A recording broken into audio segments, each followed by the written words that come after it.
I was young, living with my boyfriend in a rented semi on the edge of town. A job I didn't hate, a routine that felt fine as long as I didn't examine it.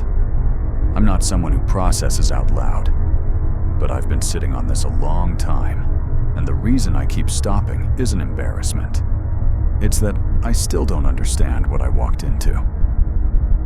It was October. That flat, gray cold that doesn't lift.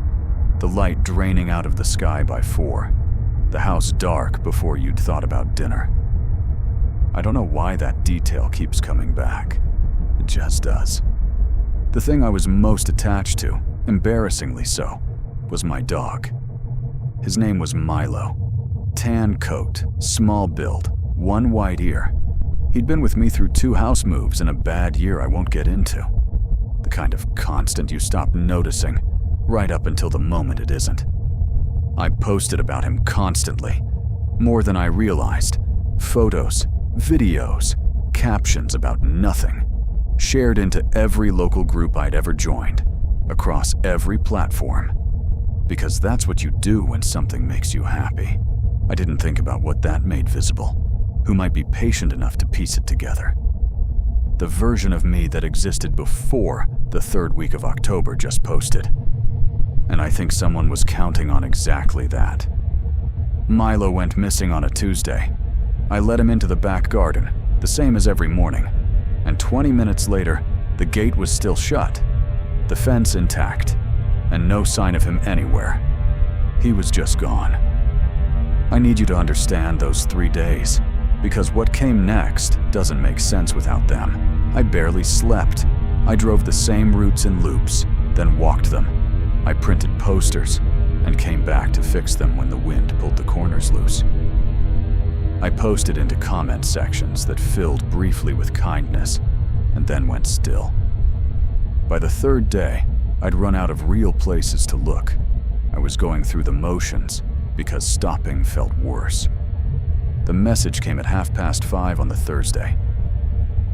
I was at the kitchen table with a bowl of cereal I'd made 2 hours earlier and never touched.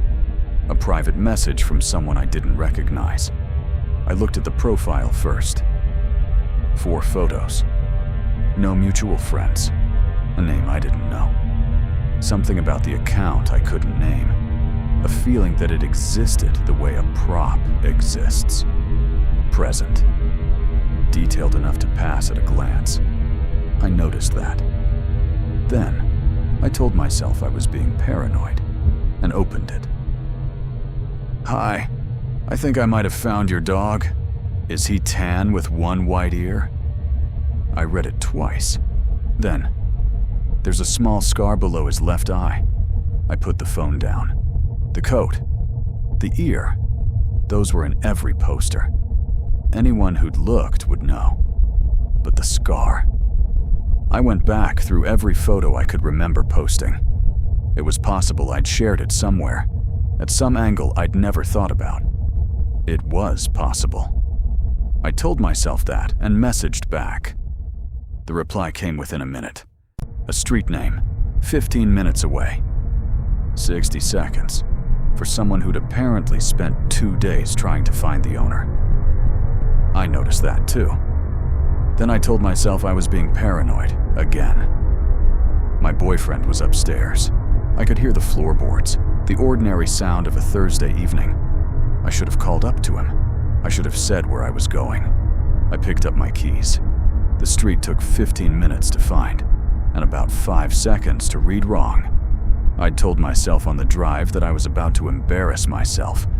Knock on a door, some ordinary man would answer, and I'd drive home with Milo feeling like an idiot.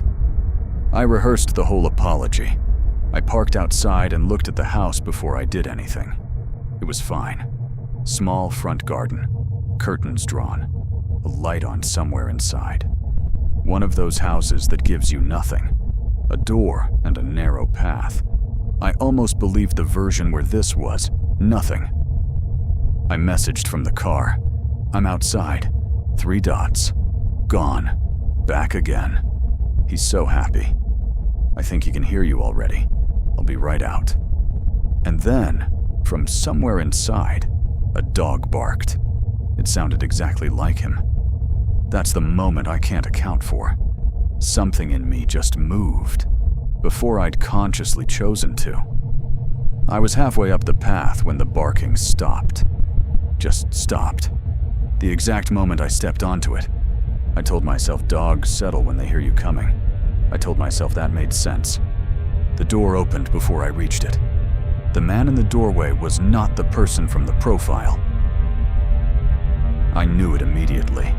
The profile was younger, lighter, photographed outside somewhere. This man was older, heavier, wrong in every detail that mattered. His hand rested on the doorframe, very still. He looked at me a beat too long and said, "You came." Not hello. Not are you the one who messaged. Just that, at the exact tempo of someone who'd been waiting. I asked about Milo, asked if I could see him. He stepped back, not outward, the way you invite someone in, but backward, pulling the door wider. The hallway was dim. One light further back. No dog near him. He hadn't reached down to hold one, hadn't turned to call one. Then I noticed the smell. Faint, underneath something clean and deliberate. A sharper note beneath it that I filed away, without thinking about what I was filing. "He's just in the back," he said. "Come in and I'll fetch him." I stood there. The simplest reading was still technically available, and part of me wanted it badly enough that I almost stepped forward. I ran through it instead. The bark, the timing, the boy in the photo who wasn't this man, the smell, the dog that should have been pulling at a lid and wasn't anywhere near this door. Each piece meant nothing alone. But there were too many now, stacked one on the other, and I felt the explanation I'd been holding start to give way. "Can you just bring him to the door?" A pause. Not long. Long enough. His expression didn't shift. Not alarm, not confusion. A small recalibration, like someone reloading a line that hadn't landed the way he'd rehearsed. "Gets funny with the front door," he said. "Drafts. I'll only be a second." I looked past him. No movement, no sound from the back of the house. He smiled then, for the first time. "He really has missed you." The words were ordinary. The tone underneath wasn't. Hollow. Practiced. The kind of hollow that comes from saying something so many times, it stops connecting to anything real. I took one step back down the path, and somewhere in that step, the thinking stopped doing anything useful. It became a feeling, low in my chest, that had nothing to do with evidence.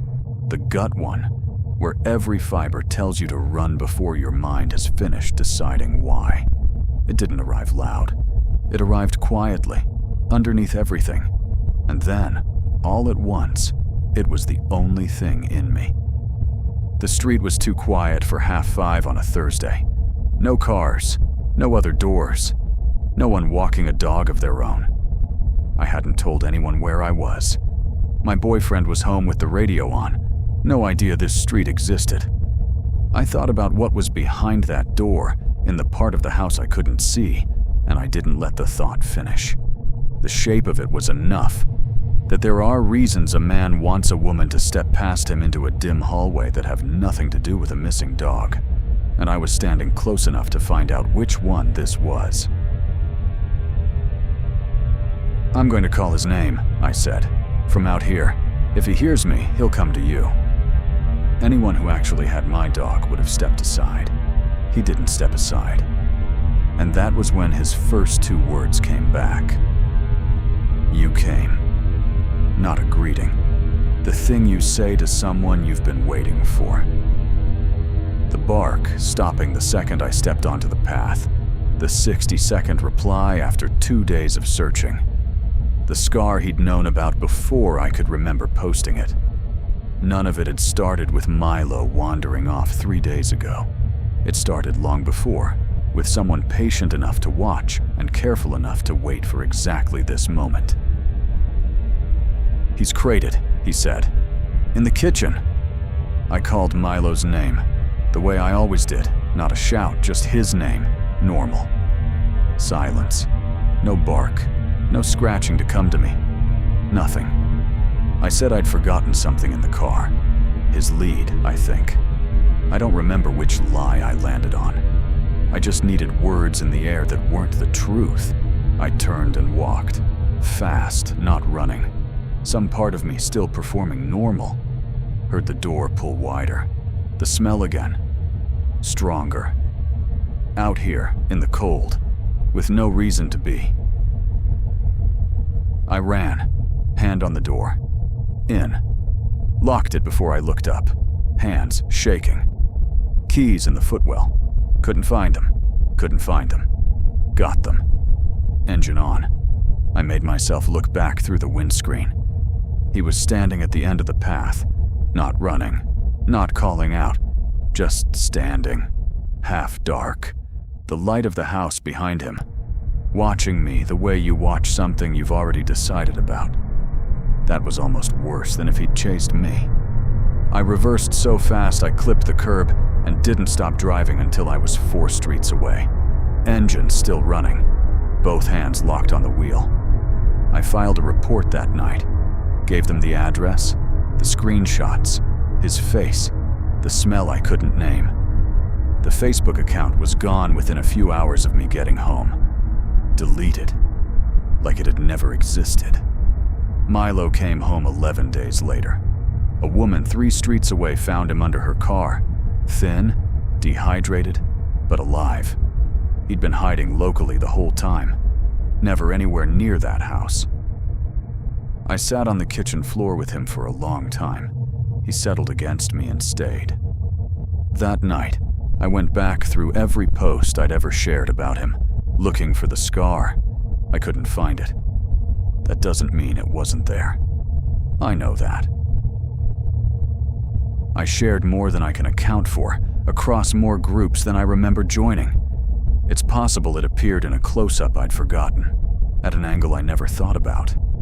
I tell myself that version, the one where he found it in a photo, because the other version, where he already knew before Milo ever went missing, where he'd been watching long enough to notice things I'd stopped remembering I'd shared, where none of this started with a dog wandering off at all.